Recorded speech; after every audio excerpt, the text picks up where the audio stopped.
પરશુરામ જયંતિ નિમિત્તે નીકળેલ શોભાયાત્રા સદગુરુ આશ્રમથી નીકળી અધેવાડા કુંજ આશ્રમ ખાતે સમાપન થઈ હતી. સમગ્ર વાત કરીએ તો પાલીવાડ બ્રહ્મ સમાજ યુવા સેના આયોજિત પરશુરામની જન્મજયંતિ નિમિત્તે ત્રીજી શોભાયાત્રા કાઢવામાં આવશે. આ શોભાયાત્રા ભાવનગરના કાળિયા બીડ સ્થિત સદગુરુ આશ્રમથી પ્રસ્થાન કરી વેરાણી સર્કલ, લખુભા હોલ, રામ મંત્ર મંદિર તેમજ સંસ્કાર મંડળ, સરદારનગર, દેવુમાના મંદિર તેમજ ભરતનગર તેમજ ટોપ 3 સર્કલ થઈને અધેવાડા કુંજ આશ્રમ પહોંચશે. હિન્દુ સંસ્કૃતિ અને સનાતન ધર્મના રક્ષક અને ભગવાન વિષ્ણુના છઠ્ઠા અવતાર ચિરંજીવી દેવ ભગવાન પરશુરામજીના જન્મોત્સવ નિમિત્તે હિન્દુ સનાતન ધર્મના સમગ્ર હિન્દુ સમાજ દ્વારા ભગવાન પરશુરામની શોભાયાત્રા નીકળશે. ભગવાન પરશુરામની શોભાયાત્રામાં ભગવાન પરશુરામજીનો રથ અને ભગવાન શિવજીનો રથ તેમજ વેદ માતા ગાયત્રીનો રથ તેમજ 4 વેદ 18 પુરાણના રથો તેમજ ભજન મંડળીઓ તેમજ ભક્તજનો સ્કૂટર તેમજ મોટરકાર સાથે ભવ્ય ભગવાનની શોભાયાત્રામાં જોડાશે.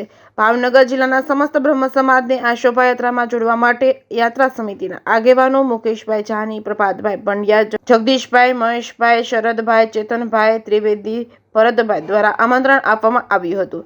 જેકેએસની ગુજરાતી સાથે હિરેન ભાયાણી, ભાવનગર. જય પરશુરામ, જય માતા. મારું નામ મુકેશભાઈ જાની છે. આવતીકાલે પરશુરામ ભગવાનના જન્મ જયંતિ નિમિત્તે જે શોભાયાત્રા નીકળવાની છે એના રૂટમાં સવારમાં 7:30 થી 7:45ની વચ્ચે સદગુરુ આશ્રમ કાળિયાબીડથી શોભાયાત્રાની જે કાંઈ વિધિ પૂજન વિધિ છે વિધિ પૂરી કર્યા પછી ત્યાંથી શોભાયાત્રાનું પ્રસ્થાન થશે.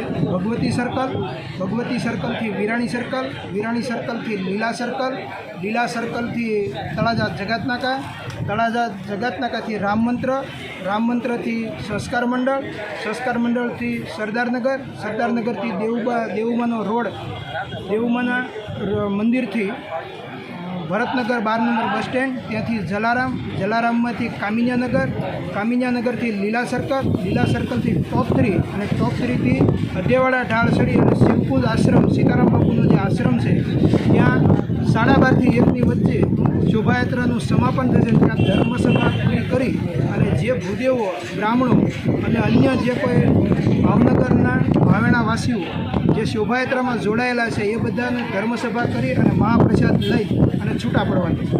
શોભાયાત્રાની સાથે ભગવાન પરશુરામ ભગવાનનો પ્લોટ છે, સાથોસાથ રામ, લક્ષ્મણ, જાનકી, હનુમાનજીનો એક પ્લોટ છે, એક હવન કુંડ સાથે છે, સાથોસાથ નવદુર્ગા પણ છે, તેમજ રાધાકૃષ્ણ છે. સાથોસાથ ભાવનગરમાંથી આમંત્રિત મહેમાનો જે છે એ મહેમાનોને પણ અમે ટ્રેક્ટરની સાથે અમે મહેમાનોને પણ બેસાડવાના છીએ. એ જ રીતે મહિલા આગેવાનોને પણ બેસાડવાના છીએ અને તેમજ રાજકીય આગેવાનો જે કોઈ અમારા આમંત્રણને માન આપી અને ભગવાનના દર્શન કરવા અને સન્માન કરવા માટે, ભગવાનનું સ્વાગત કરવા માટે જે કોઈ આગેવાનો આવશે એને પણ અમે માન સાથે અમારા જે કાંઈ બનાવેલા આસનો, જે અમારું સ્ટેજ બનાવ્યું છે ટ્રેક્ટરની અંદર, એ દરેક મહેમાનોને પણ અમે સાથે બેસાડવાના છીએ.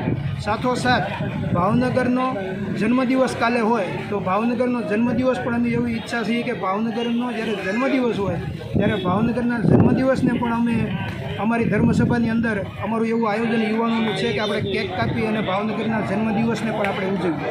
સાથોસાથ મહારાજા કૃષ્ણકુમાર સિંહજીએ જ્યારે ભાવનગરની વિકાસ કરવા માટે અને જ્યારે ભાવનગરમાં અને ભારતમાં એનું નામ હોય ત્યારે અમે એમને પણ યાદ કરીએ છીએ અને અમે આ પત્રકાર પરિષદ પૂરી કર્યા પછી અમે 5 મહત્ત્વના વ્યક્તિઓ અથવા તો આયોજકો અમે ભાવનગરના યુવરાજ સાહેબને પણ અમે આમંત્રણ દેવા જવાના છીએ અને ભાવનગરની દરેક ભાવેણાની જનતાને અમે બ્રહ્મ સમાજ ખાલી અમે નિમિત્ત છીએ પણ પરશુરામ ભગવાન છે એ દરેક 18 વર્ણના ભગવાન છે એવું સમજી અને કાલે ભગવાન જ્યારે નગર ચર્ચાએ નીકળવાના છે ત્યારે બધા ઉત્સાહ ઉમંગ સાથે અમારા ભગવાનના શોભાયાત્રાને અને ભગવાનના રથનું બધા સ્વાગત કરવાના છે. સાથોસાથ દરેક જનતા ભગવાન વિષ્ણુના છઠ્ઠા અવતાર એટલે દાદા પરશુરામ એમના જન્મોત્સવ નિમિત્તે પાલીવાડ બ્રહ્મ સમાજ દ્વારા આ વખતે ત્રીજી વખત પરશુરામ શોભાયાત્રા કાઢવાનો નિર્ણય થયો છે.